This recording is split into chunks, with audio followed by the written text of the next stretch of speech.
አሜሪካ ከኢራን ጋር የገባችው ውጥረት በተባባሰበት በዚህ ወቅት በሊባኖስ ከሚገኘው ኤምባሲዋ አስፈላጊ ያልሆኑ ሰራተኞች እንዲወጡ ትዕዛዝ ሰጥታለች። በውስጣዊውን ተቃውሞና በአሜሪካ ጫና አጣብቂኝ ውስጥ የገባው የኢራን እስላማዊ አብዮት መንግስት ጥቃት ከተከፈተበት በእስራኤልና በመካከለኛው ምስራቅ የአሜሪካ የጦር ሰፈሮች ላይ ብሎም የጦር መርከቦቿ ላይ ጥቃት የመፈጸም ምላሽ ይሰጣለሁ ሲል ማስፈራራቱ ይታወሳል። ዋሽንግተንም ከዲፕሎማሲያዊ ጥረቶች ጎን ለጎን በመካከለኛው ምስራቅ ወታደራዊ ቁመናዋን አጠናክራ ወታደራዊ አማራጮችን ልትጠቀም እንደምትችል በመዛት ላይ መቆየቷ ይታወሳል። ውጥረቱ ወደ ጦርነት ካመራ ከኢራን በኩል ሊመጣ የሚችል የአጸፋ እርምጃ ጉዳትን ለመቀነስም በሊባኖስ መዲና ቤይሩት ከሚገኘው ኤምባሲዋ ለጊዜው ብዙም አስፈላጊ ያልሆኑ ሰራተኞች ለቀው እንዲወጡ አዛለች። ከኤምባሲው 50 አባላት 32ቱና ቤተሰቦቻቸው እንዲወጡ ታዘዋል።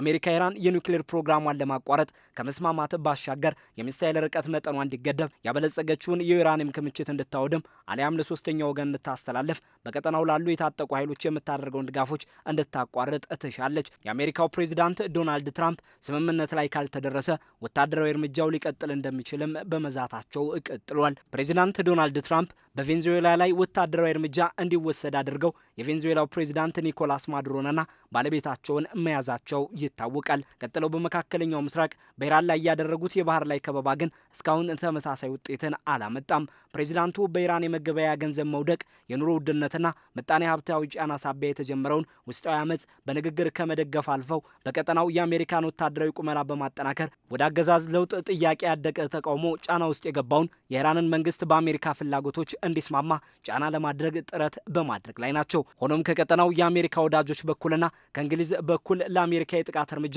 ያለመተባበር አዝማሚያ ማሳየታቸው የአሜሪካን ኢራን ላይ ወታደራዊ እርምጃ የመውሰድን ውጤታማነት አጣብቂኝ ውስጥ ከቶታል።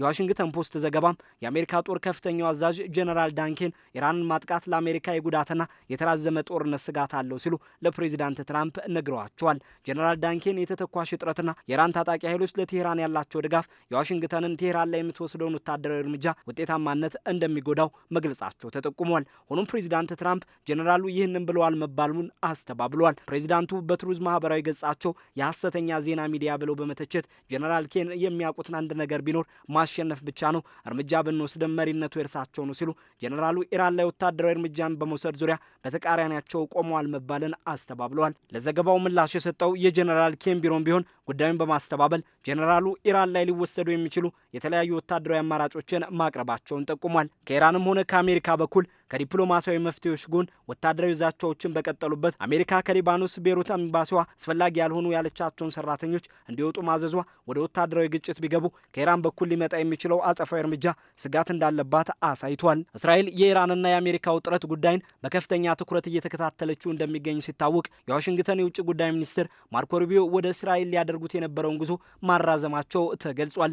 ሩቢዮ ጉዟቸውን ያራዘሙበት ምክንያት ግን አልታወቀም። እስራኤል ኢራንን በህልውና ስጋትነት የምትመለከታት ሲሆን የሚሳኤል ርቀት መጠኗ እንዲቀንስ፣ የኒውክሌር ፕሮግራሟ እንዲቋረጥ፣ የያዘችውን የዩራኒየም ክምችት አሳልፋ እንድትሰጥ፣ የሚሳኤሉ የርቀት መጠን እንዲቀንስና በቀጠናው ላሉ ታጣቂ ኃይሎች የምታደርገውን ድጋፍ እንድታቋርጥ በመሻቷ ከፕሬዚዳንት ትራምፕ አቋም ጋር ተስማማለች። ኢራን በበኩሏ ከኒውክሌር ፕሮግራሟ ውጭ ያሉ ጉዳዮች ለድርድር እንዲቀርቡ አትፈልግም። እስራኤሉ ጠቅላይ ሚኒስትር ቤንያሚን ኔታንያሁ ትራምፕ በአቋማቸው እንዲጸኑ ግፊት ለማድረግ አሜሪካ ተጉዘው መማከራቸውም ይታወሳል። ኔታንያሁ እስራኤል በአሜሪካና ኢራን ውጥረት ሳቢያ ውስብስብና ፈታኝ ቀናት ላይ ትገኛለች ሲሉም ተናግረዋል። አክለውም ለየትኛውም ሁኔታ ዝግጁ ሆነን አይናችንን ገልጠን እንጠብቃለን ብለዋል። ከኢራን በኩል ጥቃት ፈትብን ከሚያስቡት በላይ በሆነ ኃይል ምላሽ እንሰጣለን ሲሉም ዝተዋል። የአሜሪካ ኢራን ውጥረት ወደ ወታደራዊ ግጭት ሊያመራ ይችላል የሚለው ስጋት ከፍ ባለበት በዚህ ጊዜ አሜሪካ ምንም እንኳን በሊባኖስ ከሚገኘው የቤይሩት ኤምባሲዋ አስፈላጊ ያልሆኑ ሰራተኞችን እንዲወጡ ብታዝም ኤምባሲዋ በዋና ዋና ሰራተኞቹ